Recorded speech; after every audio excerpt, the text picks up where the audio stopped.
अस्सलाम वालेकुम स्टूडेंट्स। आज हम नंबर थ्योरी के लेक्चर नंबर 21 में थ्योरम 20 को डिस्कस करते हैं। इफ़ बी सी का जो जीसीडी है वो 1 के इक्वल है एंड ए डिवाइड करता है सी को, तो देन हमने शो क्या करना है, GCD of A B is equal to 1 के है। ये चीज़ हमने शो करनी है। तो सबसे पहले जो चीज़ हमारे पास गिवन होती है तो हम उसको लिख लेते हैं। हमें पता है कि इफ़ ए डिवाइड करता है सी को, then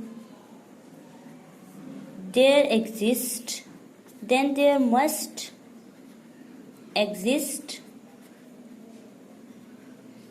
N integer C1 such that C is equal to A into C1। ये मैंने कैसे लिखा, by the definition of divisibility, कि अगर A C को डिवाइड करता है तो हम C को लिख सकते हैं A के किसी मल्टीपल की फॉर्म में। ठीक है, ये हमने अपने लेक्चर 1 में डिविजिबिलिटी को जब डिस्कस किया था तो तब मैंने आप लोग को समझाया था। ठीक है, ये हो गई हमारे पास इक्वेशन, हमने इसको कह दिया इक्वेशन A है ये। ठीक हो गया। Also it is given that, अब जो दूसरी चीज़ हमारे पास गिवन है वो ये है। ठीक है, also it is given that, जो दूसरी चीज़ हमारे पास गिवन है वो क्या है कि जीसीडी ऑफ बी एंड सी जो है वो हमारे पास 1 के इक्वल है। ठीक है, तो अगर ये जीसीडी है तो हम जाहिर सी बात है इसको लीनियर कम्बिनेशन में भी लिख सकते हैं। तो उस लीनियर कम्बिनेशन में लिखने के लिए हमारे पास कोई से इंटीजर्स भी एग्जिस्ट करेंगे। तो देयरफॉर हम लिखते हैं कि यहाँ पे there exist 2 integers x and y such that, ठीक है, किस तरह से एग्जिस्ट करेंगे कि B X plus C Y is equal to 1। तो अगर हम इक्वेशन ए को यूज़ करते हुए यहाँ पे सी की वैल्यू पुट कर दें तो देखते हैं, this implies B X plus, yes यहाँ पे इक्वेशन ए को यूज़ करते हुए हम सी की वैल्यू रखने लगे हैं। तो सी किसके इक्वल है, ए इंटू C1 के, और ये y as it is equal to 1। ये हमारे पास होगी इक्वेशन B।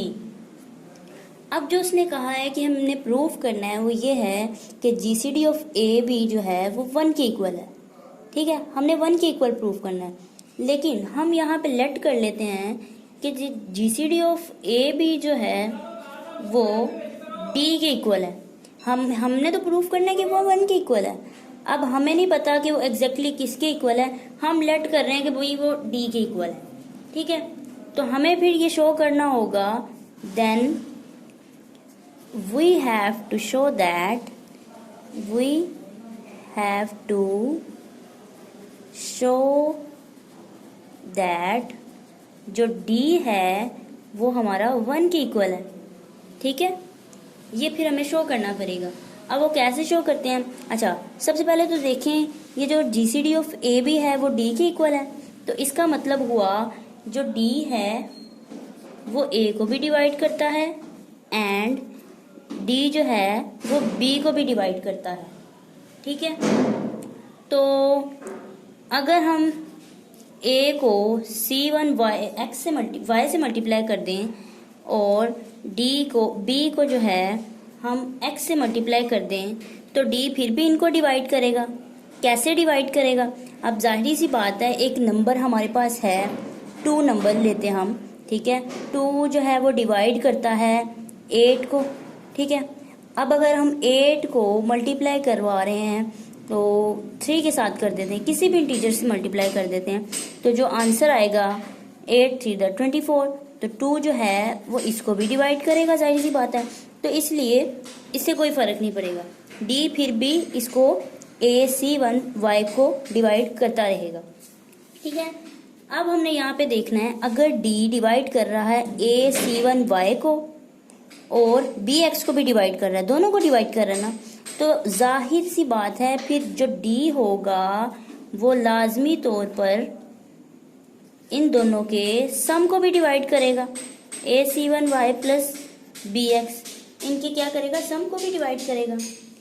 ठीक है, अब दिस इम्प्लाइज इस सारे की जगह हम 1 लिख सकते हैं, क्योंकि देखिए ऊपर हमने इक्वेशन बी में ये चीज प्रूफ की है, लिखी है कि ये जो सारा है ये 1 के इक्वल है। हम यहाँ पे लिख देते हैं बाय यूजिंग इक्वेशन बी।